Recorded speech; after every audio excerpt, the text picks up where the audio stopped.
Welcome to another episode of Spill in the Ville with your host, Big Beer Gang, Terrence Jennings, BBG. Don't you never forget it. See what's going on. Beer going crazy. And our co-host slash producer, Big Blake McCauley in the building. Little beer coming in. Little beer.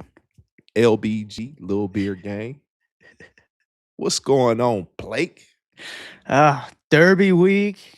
Big commit since literal big commit since the last time we've had our episode. 7-5 Gabe Dines.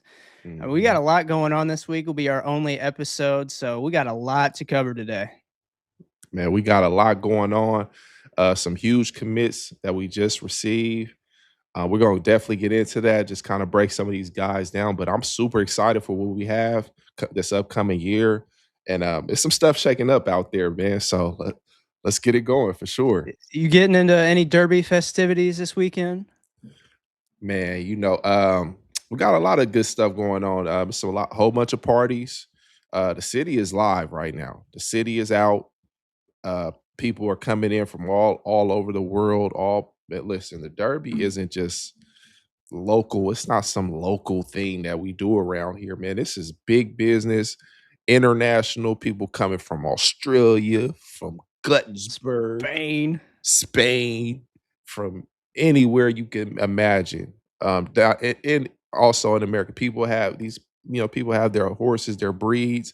I have a couple of people I'm looking out for. Hey, man, y'all, the Renegade. Watch out for the Renegade out there. We'll be talking about. Hey, we got some Derby talk later this episode. We'll be breaking a lot down to the Derby because obviously, me and Terrence are the horse experts. We know everything about horses. So come on, bro. You're gonna want to come here to learn who to bet on, win, place, and show. We've got all of that. Hey, I'm not talking about Meg the Stallion when I'm talking about stallions out here, man. Hey, just look, check me out. I know about every breed. I mean, we're professional. We're professional horse guys. We know what we're talking about. You guys should just really listen to us. Just definitely. Of course. Yeah, of course. We're gonna have all the trends you should listen to. We've got the whole field that we've only had one horse scratch right now. We're gonna be getting into not every single horse because some of them. I mean, let's be honest, they don't really have a shot. Even though it's the Derby, anything can happen. Yeah, for sure. Don't have a shot, but we'll get into all of that. Man, we're gonna get into it, man, for sure. The first thing we're going to get into is the Cardinal Flyover presented by Derek A. Stewart, Realtor. If this is your first time tuning into the show, this is kind of where we do the news surrounding Louisville athletics. It could be around alumni, some big event going around in college athletics. So we've usually got 3 on the Cardinal Flyover, but we've had a lot going on. We've got 5 today. And number one on the Cardinal Flyover, Terrence, this happened right after our last episode. He's coming home. Coming home. Tell the world Papa John is coming home. Papa John's back to the University of Louisville. Man, shout out Papa John. I mean, it was some. Hey, I'm not gonna get into all the controversy going on around Papa John, but definitely, a blast from the past, I might say. Yeah. So we, hey man, I remember, Papa John was all over the place, man. When my playing days, we had Papa John's, everything, pizza. He was the man. So, we glad to have you back, but we still making sure. Hey, is you okay? Yeah, I remember he had some good times at Louisville events. I know that. There's some pictures always floating around. Like when it got announced, it's like, welcome back, Papa. And he's out there. I mean, the dude is just blasted out of his mind, getting held up by 2 people. But hey, welcome back, Papa. Welcome back, Papa John's, man. I mean, huge staple. And we got a lot of stuff shaking up around the city. So this is actually the perfect time to get back in and reestablish yourself, man, and shoot, man. Hey, spilling the Ville, we ready? any sponsorships, anything they want to throw out there, some pizzas. I love Papa John's pizza. You get the little pepper juice, and spread it around on a slice. But Papa, if you're not gonna pay us, hate Papa John's. Yeah, yeah. If you, hey, get that out of here, man. I'm gonna go up to Pizza Hut. Somebody, but Fact, nah. yeah, Pizza Hut.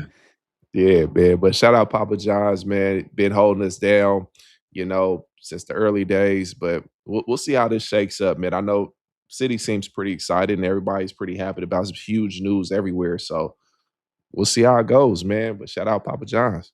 Number 2 on the Cardinal flyover, he has done it. Tage Davis has broke the U of L all-time home run record with 26 home runs. I mean, it was a bomb, and it was pretty cool. His dad is like a broadcaster for the Philadelphia Phillies, and they kind of talked to his dad about it, and his dad was getting real emotional. Seeing you could see how much it meant to see his son kind of make history at the university. So it was congratulations to Tage, his entire family, and let's see if he can break another. I mean, he's getting close to some all-time BB Core records in the BB Core era of college baseball. Hey, shout out Tag, man. Hey, I'm definitely a huge fan of what you're doing out there. I mean, keep knocking them out the park. Literally, keep knocking them out the park. Keep going up. I mean, that's super huge. Uh, Itching your name in those history books like that. And hey, I'm continue success. I'm staying tuned. And man, and that's tough. It's really hard, man, to hit a home run. It takes some real focus. It takes a lot of practice and precision. And man, shout out him, man, because he's making history out there. Yeah, and the good thing is he's only a sophomore right now. And the thing about MLB, you can go pro in the MLB draft, you can go right out of high school, or you have to wait until after your junior season. So Oh yeah, we've got, of course, if he doesn't hit the transfer portal because we're in that era, but Louisville yeah, he can't go pro after this year, so we should get another year of the Tank Show. man, that's huge for the fans right there to get to see this young man flourish, continue set these records. I'm sure his family's super proud of him, and they're going to keep supporting him. Like I said, it's no place like Louisville, so we're gonna support you in every way, shape or form. And I mean, that's what we do out here. We produce high quality athletes, guys that, set records and do huge things. So man, shout out Tag, man, and keep it going. These next 3 on the Cardinal flyover are ones that we've hit on our last couple. We talked about Chris Bell and the NFL draft in our last episode. We Oh yeah. recorded right after night 1, the first round, and then Friday was not rounds 2 and 3.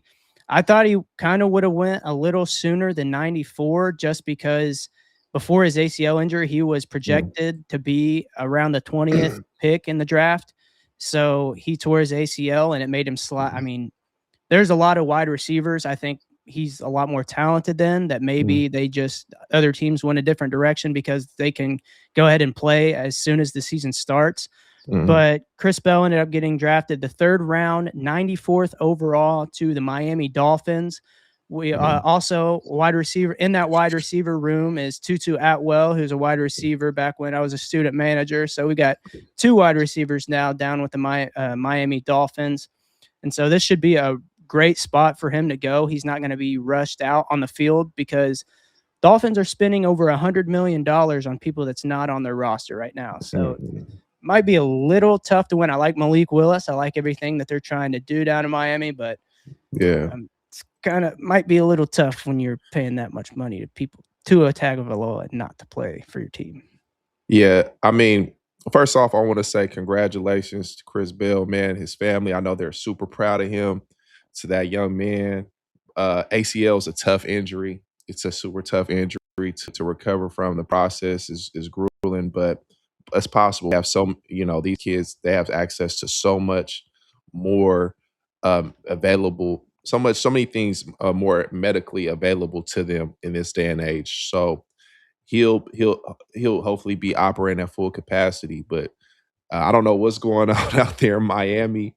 They got a lot going on. They're spending a lot of money coming They in, a lot cleared of going. house this offseason, and they got a new GM, Yeah, coach, yeah, quarterback, like every part of your besides owner, like yeah. every part of your organization is brand new. So we'll see how it Yeah. goes. But it's a great spot for him because he's not going to be rushed out on the field, and Mhm. especially in the next couple years because they have quite a bit of draft picks, they should be able to get some talent around him, get some guys out of free agency, and hopefully once he's Yeah. able to get on the, because it kind of seems like ACL now, they're Mhm. not as serious as they were maybe 10 years ago. Like modern medicine has come so far just in that quick amount of time. And especially Mhm. like you look at Jason Tatum coming back in what, 9 months with an Achilles tear, like Mhm. that. Even Aaron Rodgers coming back in like right over a year or something was insane. So Mhm. hopefully he should be able to get back to 100%. And with the way he works, I wouldn't doubt it one bit. Yeah, for sure, man. He's a hard worker. For one, he wouldn't be in this position if he wasn't. And he's a great kid. Seems like he has a great head on his shoulders. And yeah, I believe he's going to be ready. These injuries, they happen. It's part of the game. But as long as you focus in, lock in with your recovery process, and don't take any shortcuts, I mean, you'll be fine. So man, I'm super excited for him. And we're gonna bring this. Hey, the Ville is popping, man. We're doing it out here. So man, congratulations to Chris, man. And shoot, hey, do it up out there, in Miami, spilling the Ville, Miami, South Beach. What's Got a going lot of on, Cardinals man? from down there. Tutu, I think Hey, is from. I think he's from Miami, so he's going to play with his home team now. He played for the Rams for a while. Now he gets to, I think, go back home to Miami. So that should be a pretty cool little homecoming for him too. yeah, for sure, man. So it's gonna be big. It's huge news, man. Huge news. So yeah, shout out.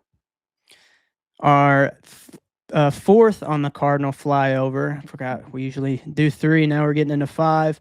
The 5-and-5 rule that we talked about last episode, I think the past two episodes, now it's our third straight, where you just get 5 years on your clock. There's an age limit, I think, up to 24 years old. Once you hit either 24 or 5 years in the NCAA, you're completely done, and it's gaining a lot of momentum. NCAA president Charlie Baker, this is according to Pete Thamel, told ESPN that he's pretty optimistic that the new age-based eligibility proposal will happen. The D1 board of directors met on, I believe, Monday, and they said that this rule will not be implemented retroactively for graduates that have already exhausted eligibility. So we talked about, man, if this team had Ryan Conwell on it, it would be unbelievable. Doesn't look like any of those guys are going to be able to be eligible, but Mm. there's already a tweet like Tyler Nickel, I believe, that played at Vandy last year. He said, so we had to play with and against fifth years our entire time in college, but we don't get one. And everyone after us gets one too. So this is going to open up how we talked about. A lot of people is going to probably go sue. I mean, this is literally a certain group, only one group that's Mm. not going to be able to get their fifth year when they've been playing against people that have had seventh years, eighth years. These guys that have already had 4 years, they're already hitting the curb. So I mean, it sucks. I'm going to say there's going to be a lot of lawsuits going out, but I mean, there has to be a line somewhere. But here come the Yeah, lawsuits. yeah. I mean, hey, we can go back and say, man, earlier players, we might need to get paid. So if we want to keep this going, we got a couple of lawsuits we need to go handle. But shout out to them; they definitely setting it up perfectly. This is a perfect lob for that lawsuit.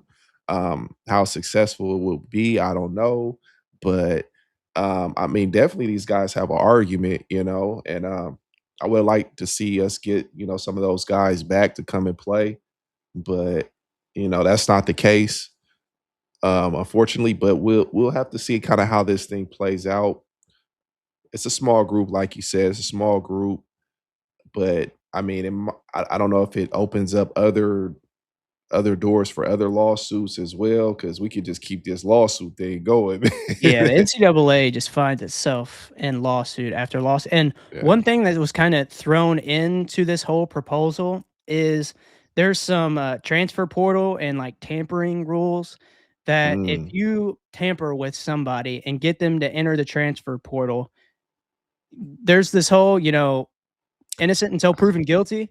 This is the Yeah. complete other way around. You're guilty until proven innocent. And I just want to know, if you didn't do something, how do you like, if there's no evidence to prove that you didn't do something, like how do you, that just makes no Uh, sense to me. I mean, maybe a written, some type of formal written statement. Maybe a player can sign, or their representative. They say, "Hey, I wasn't tampered with. I came here at my free own will." It's like, if there's no message, like there's got to, what did they put, a note to a pigeon and send it to the guy? Like, if you're tampering with somebody, there has to be some way. Either you talk to an agent through an email, a text message, face to Right. face. Like, there has to be some sort of evidence if you tamper. Well, I don't know. Maybe track of emails. I don't know how they'll prove it, but hopefully that they're not. There has to be some way, but it's like you're basically, like you said, I'm guilty until proven innocent. I have to prove that I'm not tampering, which okay, talk to the player or something, or talk to their representative. So NCAA, they're just scrambling, just putting stuff together, and we're in real time. They're figuring it out in real time.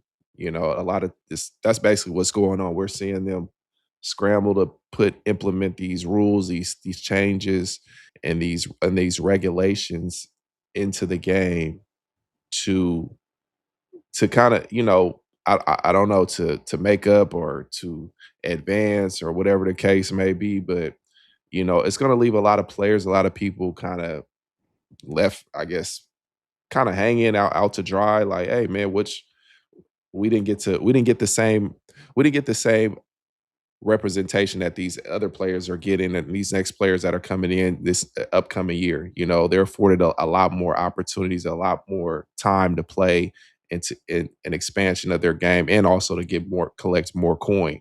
So we'll kind of have to see how it plays out. NCAA is they're a powerhouse, they're a beast. So far what they say goes, and they're Well, just our doing it. next one is also about the NCAA, so that's why I'm saying, like, if there's a way the NCAA can mess something up, they're running full steam ahead. Like, all right, I'm gonna mess this up as worse as I can. Yeah, yeah, they're just trying to, we'll call mucking it up, man. They're mucking up the Oh scene. yeah, they love to do that. But another thing that's kind of tucked into this rule, this would allow schools to contractually remove rights that players otherwise have via NCAA bylaws. Specifically, schools would not have to enter players into the transfer portal if they waive the right in their rev share agreements. This is from Darren Heiter from Heiter Legal. I guess this guy is he sounds pretty smart if he's doing some legal work. So I'm going to trust this guy. So I mean, if you tamper with somebody, your school doesn't have to put them in the transfer portal. If somebody doesn't want somebody to leave, they could accuse somebody of tampering and not put them in like. But I mean, that just doesn't seem like it's going to go well for that coach in the long haul. So who knows how this goes? Honestly, I'm not too informed on what's going on right now, so a lot of stuff I got to reserve judgment for, but it's getting a little interesting out there, and I'm liking this. I'm enjoying the show. I'm enjoying the show. I mean, just to see how much NIL has changed the just college basketball and the draft process in general. Only 71 players entered the 2026 NBA draft per the NBA. That's down from 106 last year and the peak of 363 in 2021. That's the lowest early entry total since 2003. So, I mean, NIL is booming now, and these kids are college basketball is benefiting it from a product standpoint, but we'll go ahead and get into our final part of the Cardinal flyover. The NCAA is expanding the NCAA tournament like we talked about last episode. They are going through with it to 76 teams on the men's and women's side. And it Mm. is on track to be this next year. Oh, okay. Yeah, right away. Right away. You Right know, away. usually they'll take about a year or two to. Let's do 15. Let's give it a little while. Let's rethink this. Like, hey, do we really want to dilute the product of March Madness? Like, Let's do yeah, 15. yeah. Do we really want to have a 16 and 9? Like, come on. But this is I feel like it's an opportunity for more money, more sponsorships, more just like I said, more coin to be added to the product. But I mean, a lot of blow. It's going to be a lot of blowouts. You know, a lot of uncom. Well, I mean, who knows? You know, At what point does I don't know. At one point does it make like the regular season's almost it's not irrelevant, but like if you're in the SEC or Big 10, ACC, if it's real top heavy or like a big conference like it used to be, yeah, like if you're at the bottom of those conferences and you go under 500, you're still going to make the tournament. Just because it's like a participant, we're handing out participation trophies now. It's like, hey, you guys are yeah, spending a lot of money in NIL. You're a big name brand. You suck this year. You shouldn't be in the tournament, but here's your participation trophy. You're a 16 seed. You're going to get blown out by 40 in the first round. Yay. Like, come on. Because yeah. how many of these teams in the first four or something, like, okay, yes, Miami won a game this year. Yeah, they won a game.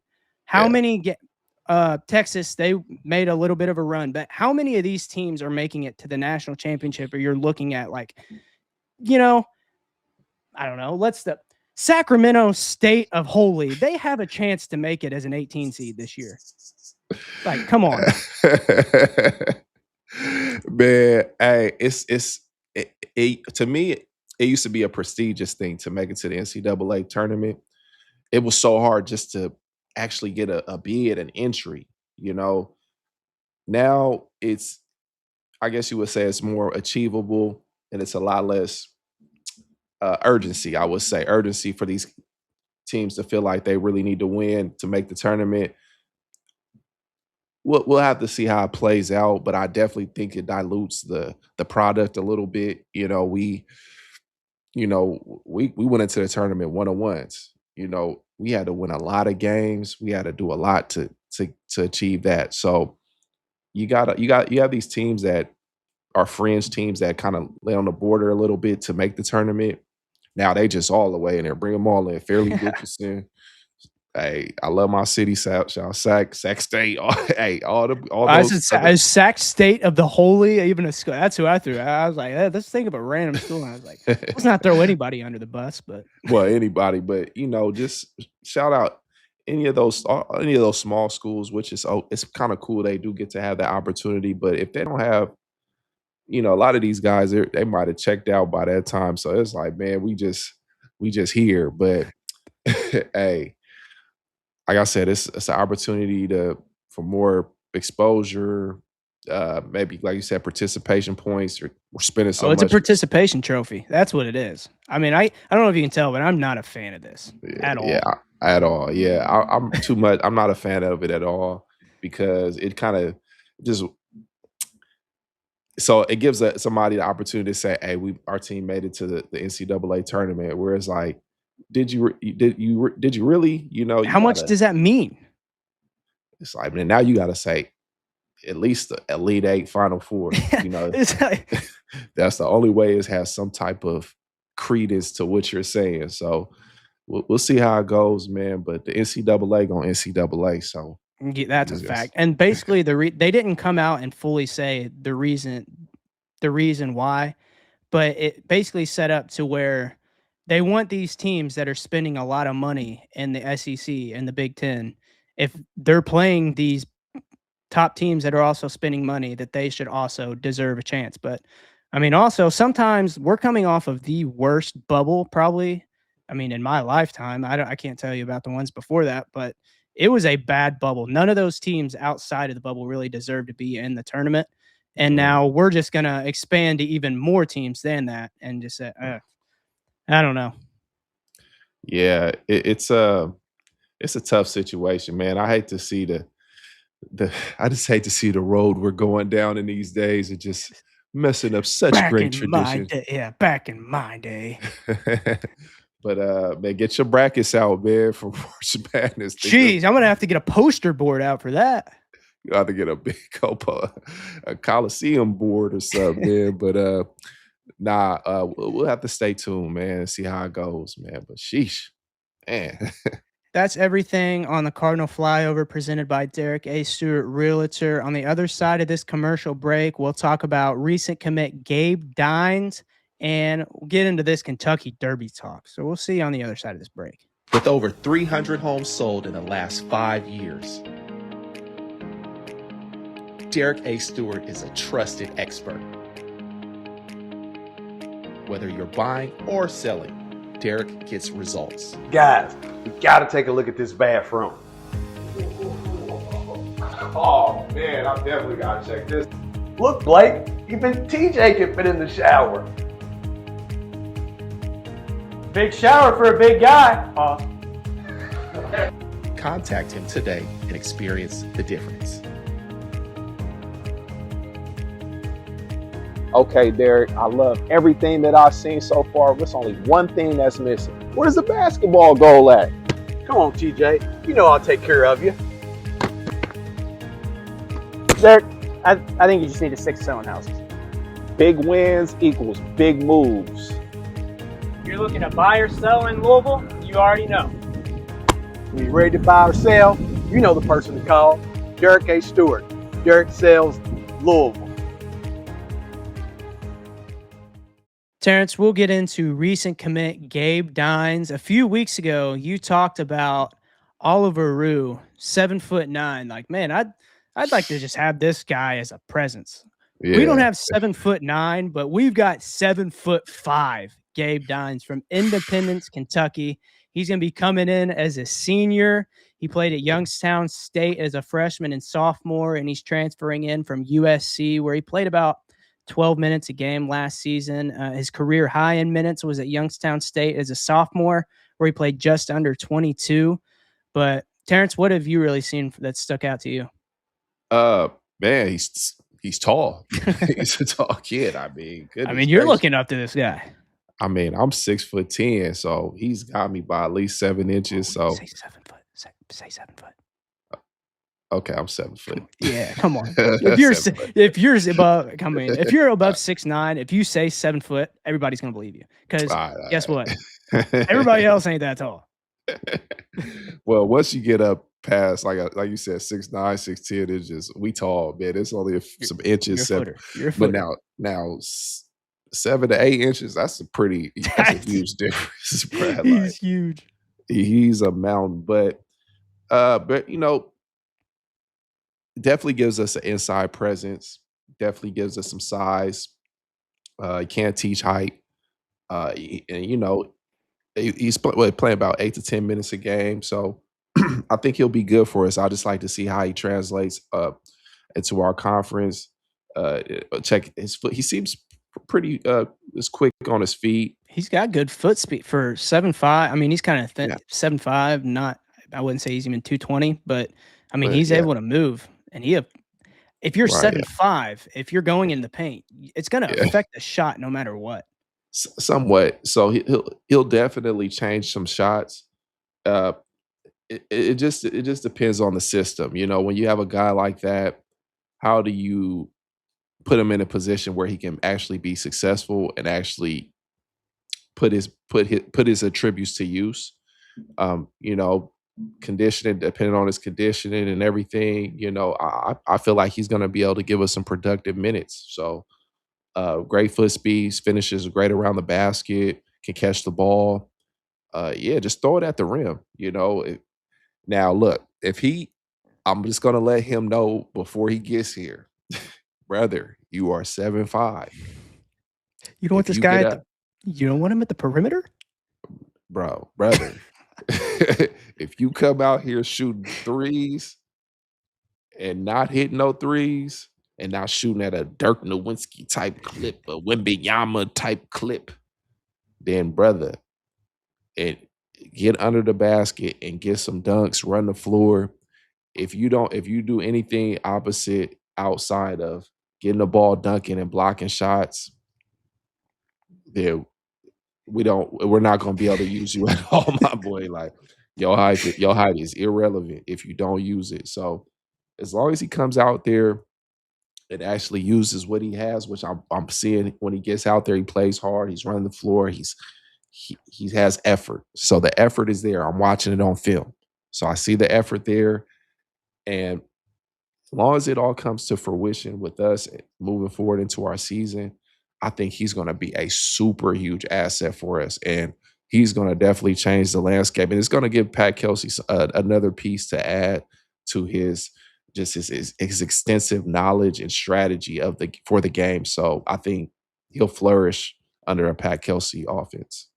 Yeah, I think especially it could be kind of matchup based where maybe he doesn't play a couple games, but you get into a team that's kind of bigger and they try to get a lot of points in the paint. Like you throw this guy, you could put kind of because he moves well. If you need to play him and Flory like 2 or 3 minutes together, like you could get away with it just because they're able to cover so much ground together.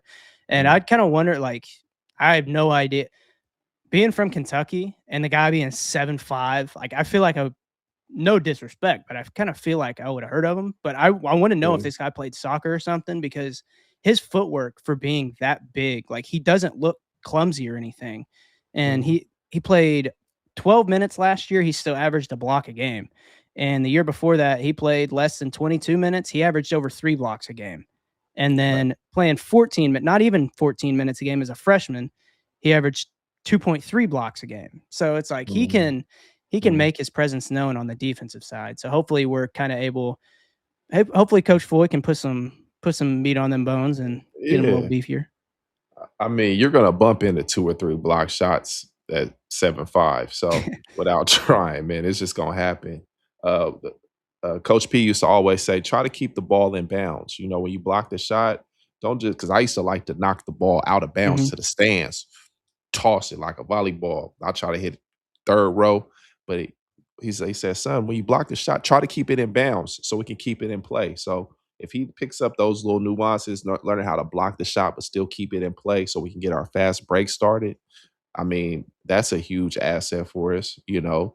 So I mean, I feel like our options are extensive right now, and he just gives us another piece that we can definitely use for sure. Because we lacked last year, like with inside presence, we had Ali, great passer, Big Zub, you know, some of those guys. But I think this year we're really focusing on our inside presence, and I think we got it locked in right now. I don't know how much John Anderjack has in like the whole say of everything going, but like it just seems schematically everything blueprint wise seems different than last year. Like last year, you instantly go out and get Ryan Conwell, Isaac McNeely, all these guys. As soon as the portal opens, this you get the best player in the portal and best big in the portal and Floyer Yeah. Badunga. You also get him an experience, which Micah obviously can't. I'm couldn't expect everything to happen right there. I'll keep it at that. But it's like you bring in a senior point guard that has proving that he needs like he wants to be in the NBA and he's going to prove that. And he's probably got a chip on his shoulder from playing 12 games last year and people thinking that like maybe that's it. Like he's probably got a chip on his shoulder from a junior season where he kind of thought he was going to take over. So I think him and Floor, you go out and get defensive guys, Carter Knox, Alvaro Forgaris is, I guess, the guy that you look at last year, like the stretch four type five that really fits that mold. But I think Alvaro and Flory together, I think those guys, they match up great. Yeah, for sure. We definitely have great presence inside and outside, all the way around. So, as long as these guys can get in the gym, build some chemistry, and just get to know each other, I think we'll be fine. You know, Coach Pat Kelsey's he's breeding a culture of accountability, of working hard, and representation. You know, for the name on the back on that jersey. So, you just got to make sure we're coming with it. The last thing on Gabe Dines at being 7'5", I know Hashim Thabit wasn't 7'5", but he's probably what, 7'2", 7'3". 7-2. Yeah. Yeah, just what was it like? I mean, that guy was kind of a different animal. Like he had post moves, he could do everything. Just what was it? What do you really remember playing against Thabit? He was just massive. You know, once they get the ball to a certain position, it's in the basket just as far as the the time ratio from hands to the rim is a lot different. You know, he's there a lot quicker, and he was pretty athletic. But you know, I didn't honestly, I didn't always struggle with the super tall guys, believe it or not, unless you were really skilled and could really do some stuff, like shoot, put the ball on the floor. But the main thing was just to keep you away from the basket. Now, if you can do anything outside of the paint, anywhere, outside that area, you were an amazing player. Okay. You were effective. But, you know, hey, I just hopefully he comes in, it just runs the floor and works hard. But shoot, because you're gonna get guys out there, they're gonna pull you out. Pause.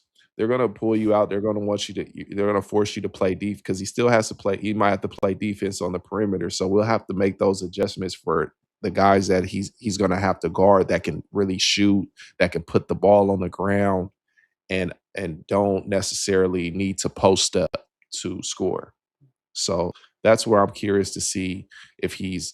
And we just need rim protection. Just stand up rim protection. We'll figure it out that I think perimeter. we got a lot of that this year. Yeah, but those guards, it's gonna make it a lot easier on our guards to play defense. Because, hey, if you get bias on a blow by, which I was talking about those blow bys, hey, but now we have somebody to clean that up and to give us some great rim protection if that happens. But if the guards are working hard on defense on the perimeter, we got great rim protection. That's going to culminate into some great defensive basketball. So we're going to get a lot of stops, a lot of transition points. Next guy that's kind of been rumored that, like, Gabe Dines has kind of been, if Obinna Ekeze were to come in, that would be your surefire backup center. And so that's what kind of makes me believe that they're looking at Dines to be sort of that, kind of like a hybrid Zoo and Ali role where he's just playing spot minutes, like 9 minutes, 8 minutes a game. Like, he's not going to be out there and be 17, 18 minutes a game because he's not really done that his entire career. And so it seems like they're going all out to get Obinna Ekeze. He's number 6 player in next year's class, 7 foot, 220. I said last episode that if he reclassed, he'd have to spend 2 years in college. I was wrong on that. It's the same situation as Cooper Flagg, to where he's just an old junior right now. So if he were to reclass into this year, he would already be old enough when the draft hits. So he has the potential to be a one and done player. But Darren, you can say a lot more than me because I mean, you obviously have a lot more knowledge, but it seems like his highlights are mainly based off of athleticism right now. So what's really stood out to you? A lot actually. I think he's really talented. He's athletic, runs super athletic, runs the floor. From what I see, he has a pretty good mid-range game. Can shoot the ball fairly well from when he decides he wants to. My thing, I just want to see how it translates to the next level. But they're saying potentially he's a one and done guy. We'll have to see.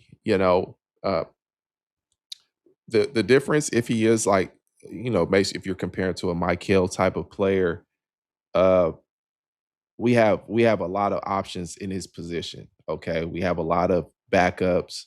We have a lot of pieces in place to help us be successful as a team, whether or not he's available to us. But hopefully we can get him for 2 years. You know, and because I feel he's really really good. He's something that represents. I mean, fans would love to see this kid play. He has it all to me. Mid range, face up game, gets the ball, dunks really well, quick twitch, muscle. I mean, that's how I like to play. I get the ball, I'm trying to dunk on everybody's head. Hey, I like him. I like him, and he's gonna definitely help us as a team. But I just want to make sure that what I seen in these highlights, it I mean, translates. he's a baby Dwight in those highlights. I'm talking about if what I see right here, the fans are in for it. Oh no, you there? Yeah, I'm here. Okay, what are fans gonna do? Fans are fans are in for a treat for sure. But yeah. We'll get in. His picture came out the other day. I just want to, Terrence, you notice anything about this picture? Just about specifically the jerseys. Looks like they're mismatched.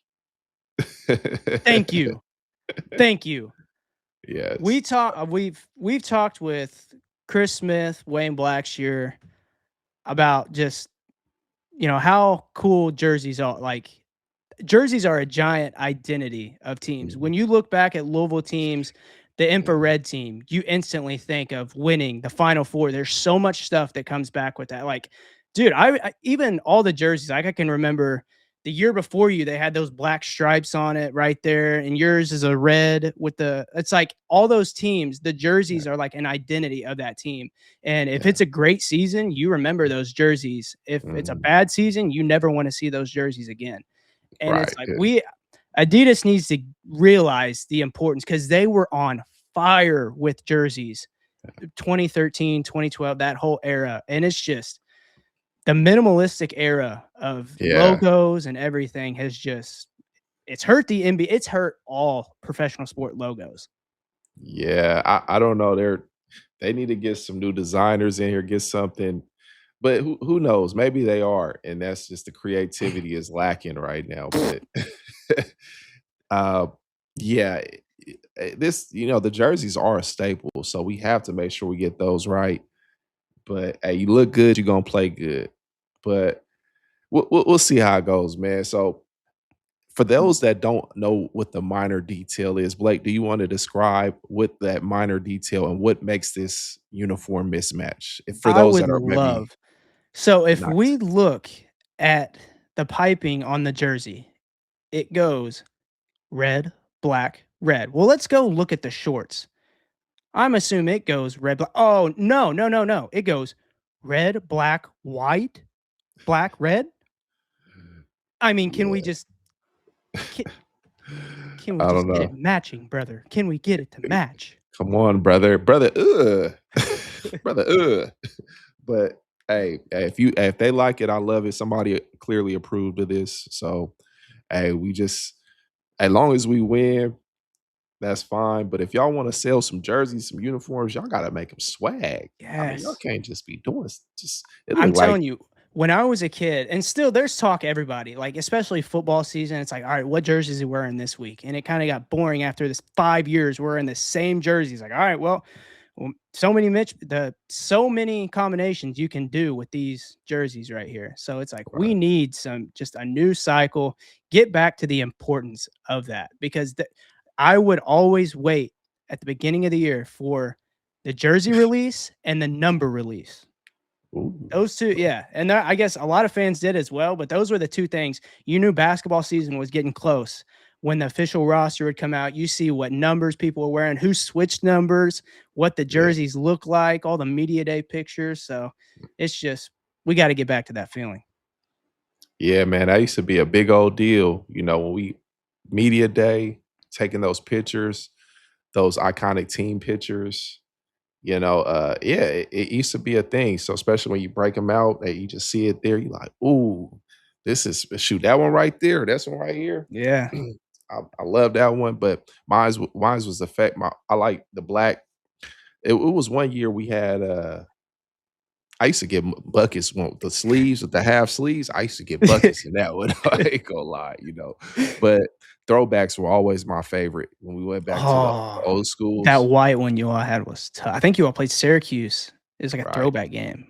Yeah, so take some swag from the throwbacks. If everything is throwback and retro, and that's the thing that's never going out of style, why not just figure out how to pluck from that? I mean, come on. I'll be right back talking about that throwback white game where you guys wore that jersey. We had a little bit of T-Will talk last episode with Samardo. I'll be right back. Let me grab this picture. Was after the whiteout. We talked about the game last year. It was against Georgetown. First time you saw Coach P in the white suit. Okay. What you got over there? Marquette. Okay. See what Blake got over there, man. Blake got a surprise. So this, after the game, this was at the legendary Cardinal Hall of Fame Cafe. If you know, it's now Oh, on the for Paul. sure. Yeah. Yeah. I walked in there after whiteout.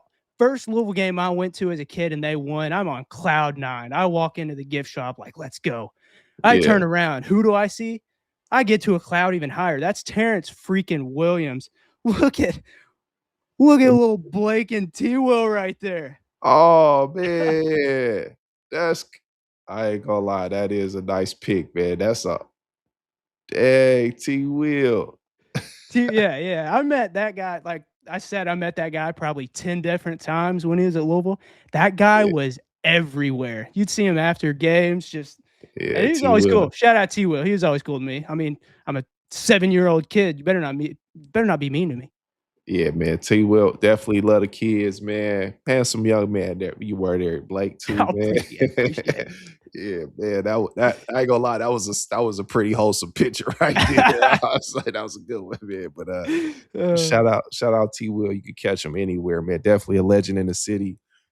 Whatever is going on, man. Hey, I know the fans still love you, and shoot, man, you welcome to come on the show anytime. And I see you under the. Hey, we love you over here, T. Will. Hey, you took Always me. have a spot on this show. Hey, hey, man, T. Will. When I first got in, I don't know if I told this story, man. He came pick me up and his this one, but that's after the Charger. This when he had the Beamer. Oh, when he it went from first the came. Charger to the Beamer. He said, he's like, Jennings, you want to see how fast this go? I was like, yeah, man, we'll see how fast, man. We going. I ain't tell it, man. But we took that Beamer some places, man. And we took it, and we definitely tested out the the powertrain and the horsepower in that thing, man. But hey, Everybody made it out all right. yeah, man, for sure. We were okay, man. And hey, T. Will was a wonderful guy. Just a little different, but definitely a baller. A baller, didn't cheat the game. And hey, he had everything. He lived a life. He lived about 20 lives in one, man. So hey, shout out T. Will, man. He's a hell of a story, man, for sure. There's legends and there's icons. Like T. Will, he's one of those icons. Yeah, for sure. He's definitely an icon, man. So city loves him.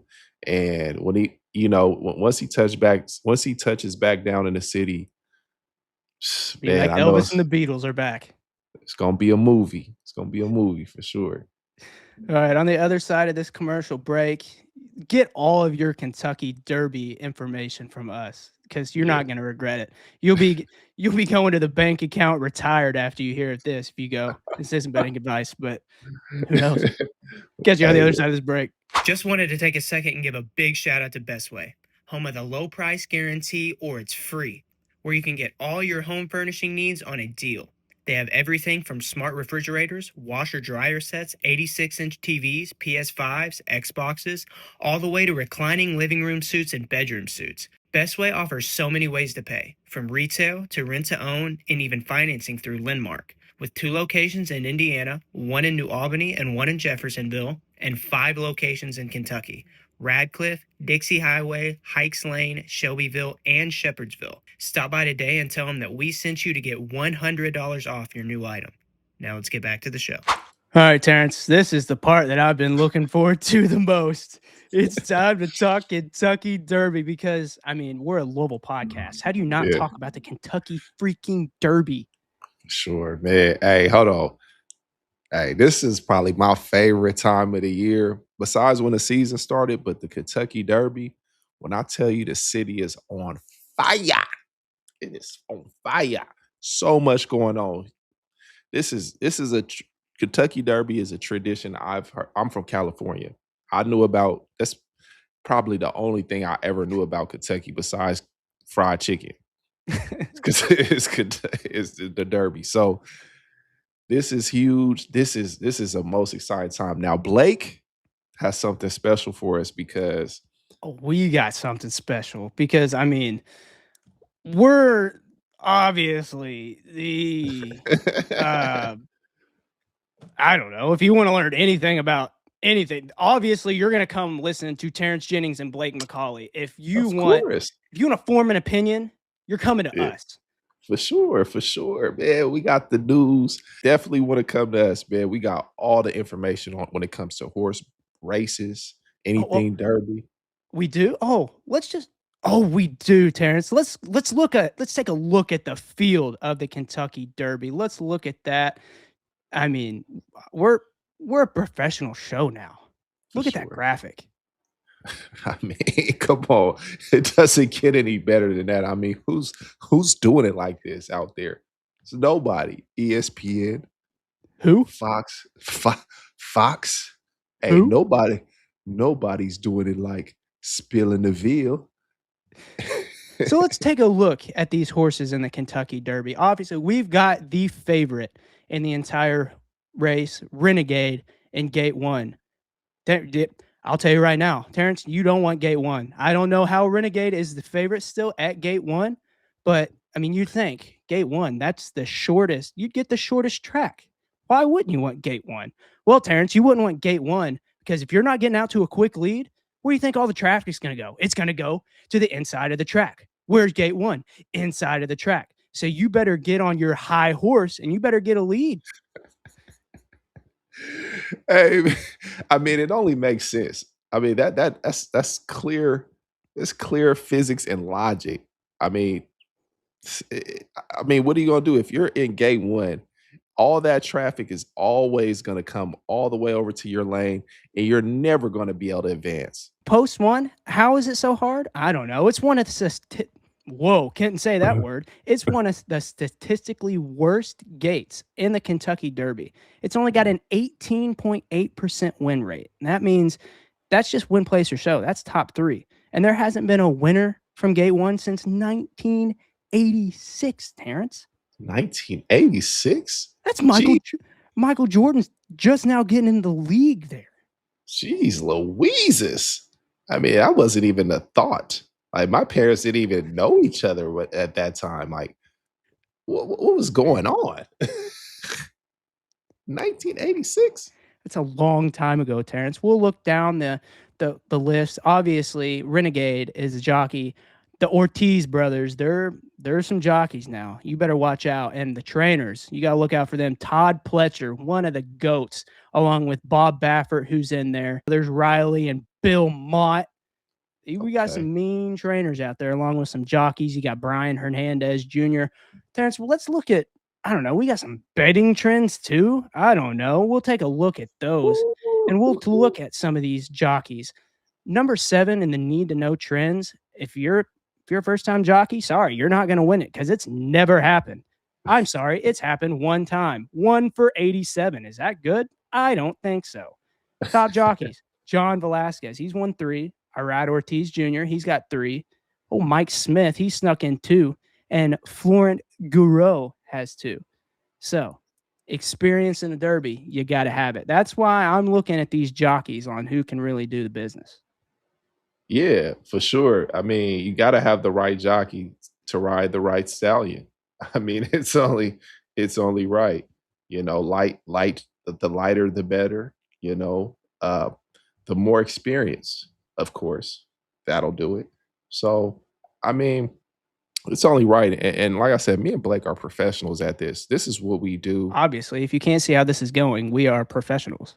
If you want to get any type of information when it comes to the Derby and what to do when it comes to placing your coin on the Derby races, come see us over here at Spilling the Veal. We got anything you need, any information that you want to receive, we have it here at Spilling the Veal.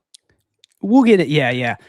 A little more information on these Kentucky Derbies. We'll go down to Commandment and Post 6. I think this one could be a little bit of a contender for first favorite just because it's got a little bit of a better draw. And this horse, let me tell you, it's got some horsepower to it, Terrence. He can sit back.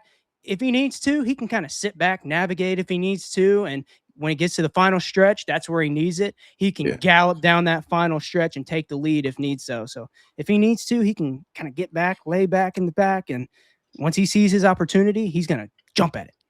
Oh, okay. Yeah. I mean, opportunity, hard work. meets Call him the rated opportunity. R superstar, the ultimate opportunist. All right, we can kind of call him Edge.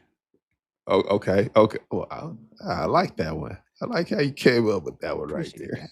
That was a good one right there, man. Yes. Preparation is what success is when preparation meets opportunity. Facts. Yeah, that's it is.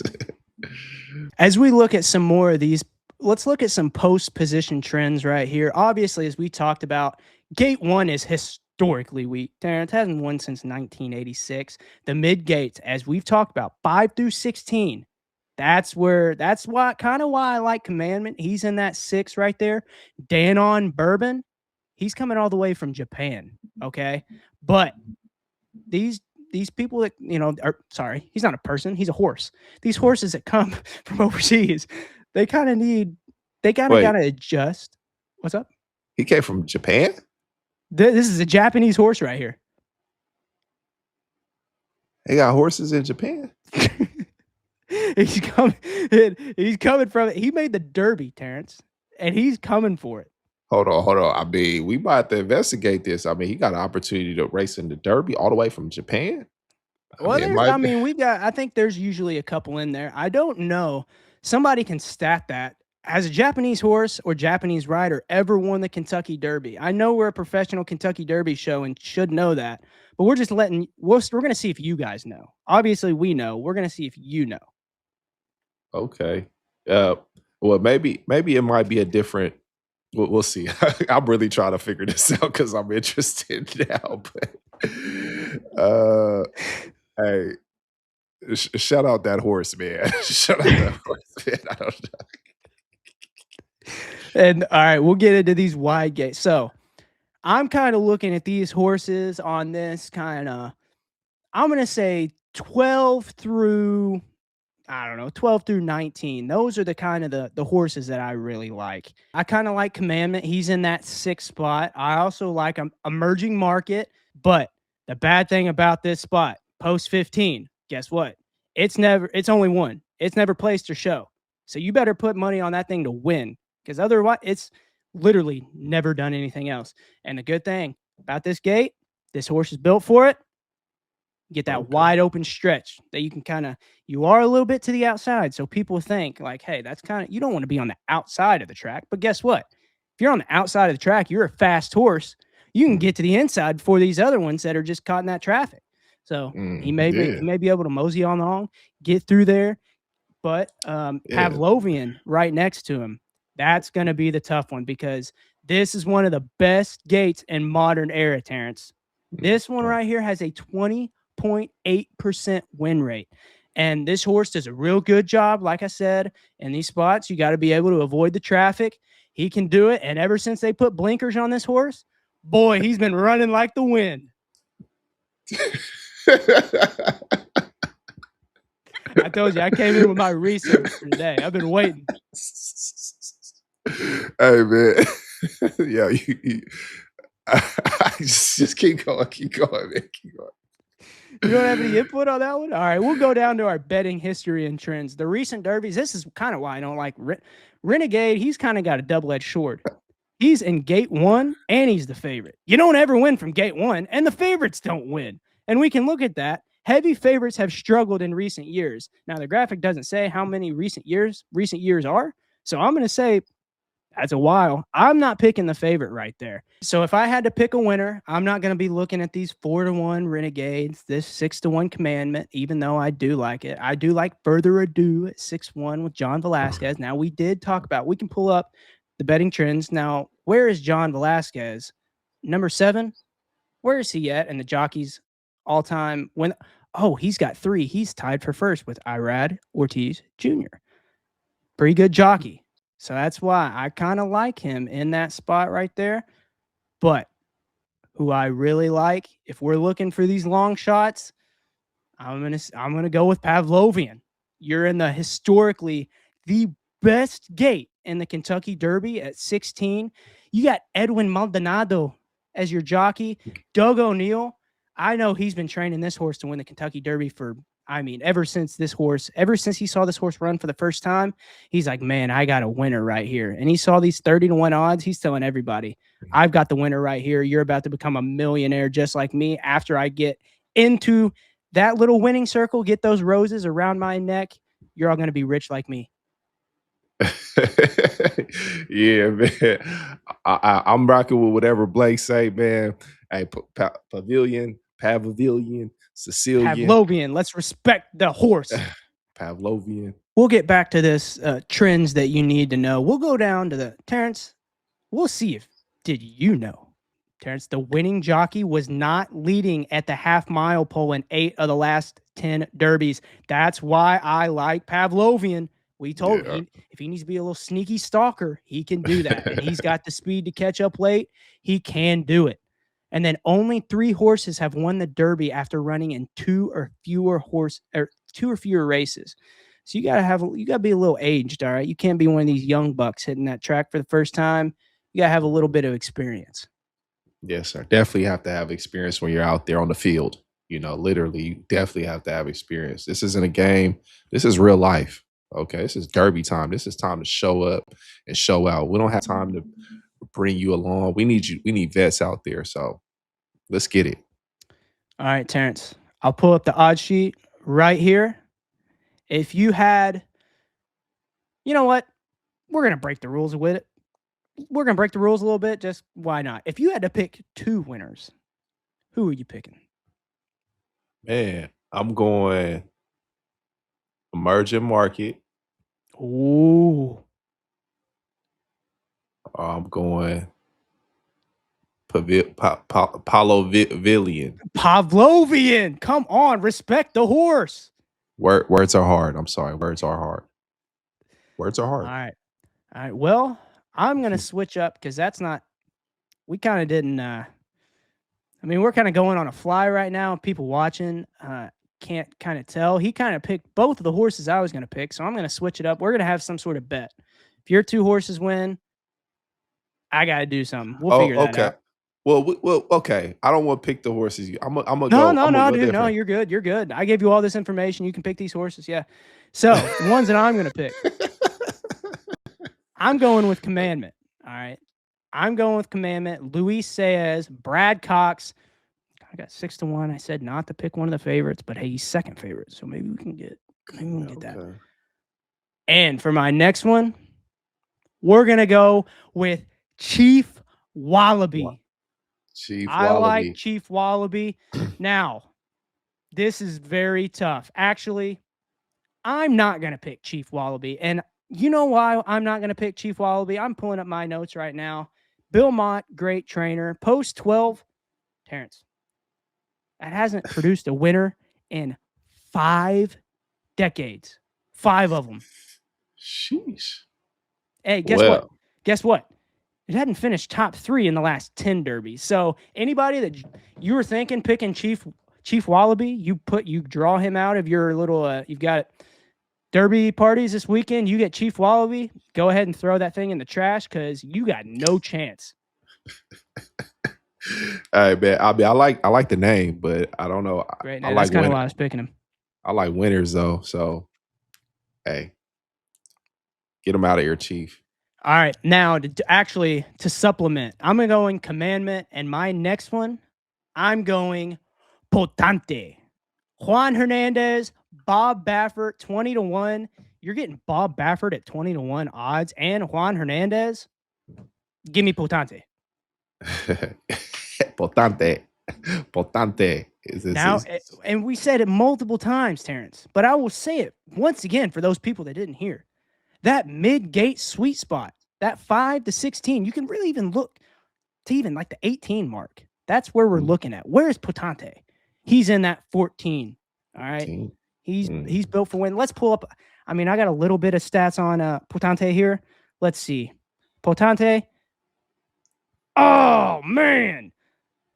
I'm not picking Potante. You know why? Because that's even a worse gate than Chief Wallaby. It's the longest gate drought in Derby history. It's never won. I can't pick him. Oh man. 6 speed. I can't pick gate 17. Oh, 6 speed. He's not going to win either. Gate 7. Okay. So post 14 has had a winner, but 6 speed and gate 17. Gate 17 has never had a winner. The last horse to crack the top 5, 2005. So this is another one. If you get this horse in this stall, see you later. Congratulations, you made the Derby. You're not going to win anything. All right. If you do, I will give you your flowers on this show. For sure. You get all the flowers, man. So even more than you're getting in that Derby circle. I'll send them your way. Hey, yeah, there you go, man. Blake has killed. Hey, he's definitely the Derby, Kentucky Derby expert on the scenes. This is my winner. This is my winner, and you're not talking me out of this one, all right? I got Commandment, and I got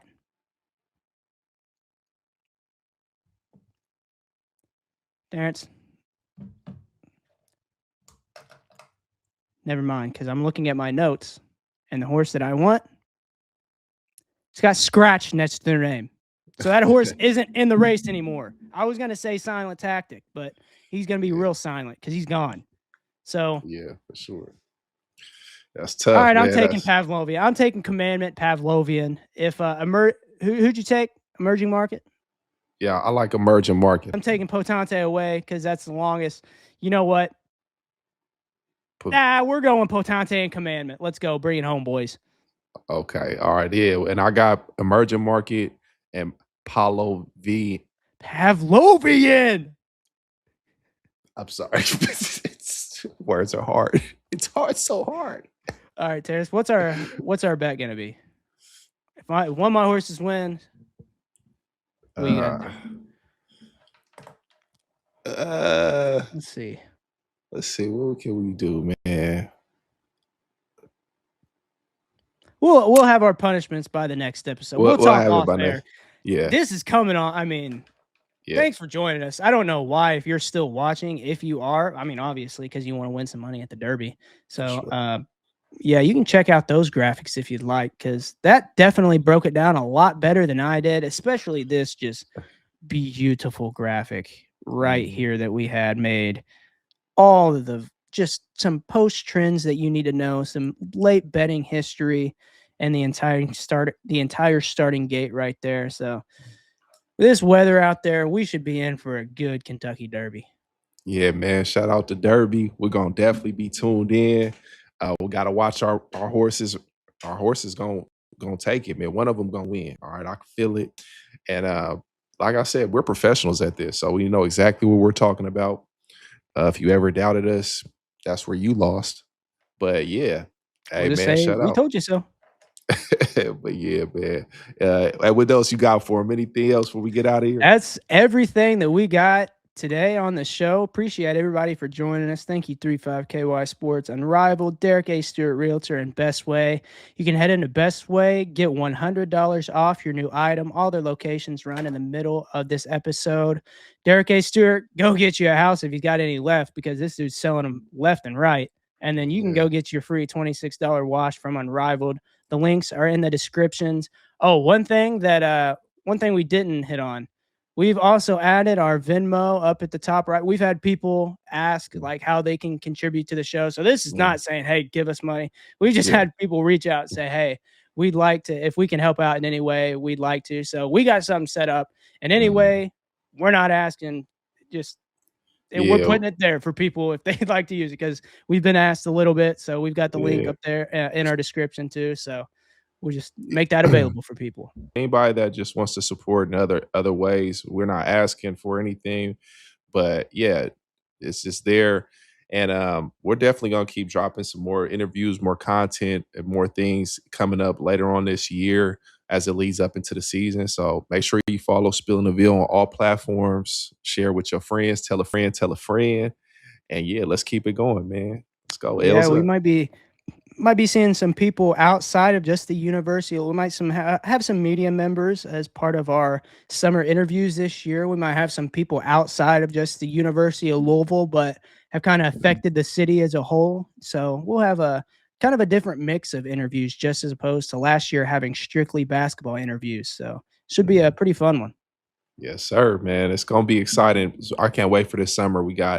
Uh we have Dirt Bowl coming up in the city. We have TBT events coming up. So and Derby this weekend. So hey, it's gonna be popping in this for the summertime in the city. So stay tuned. For sure. See y'all next time. Sir. Peace.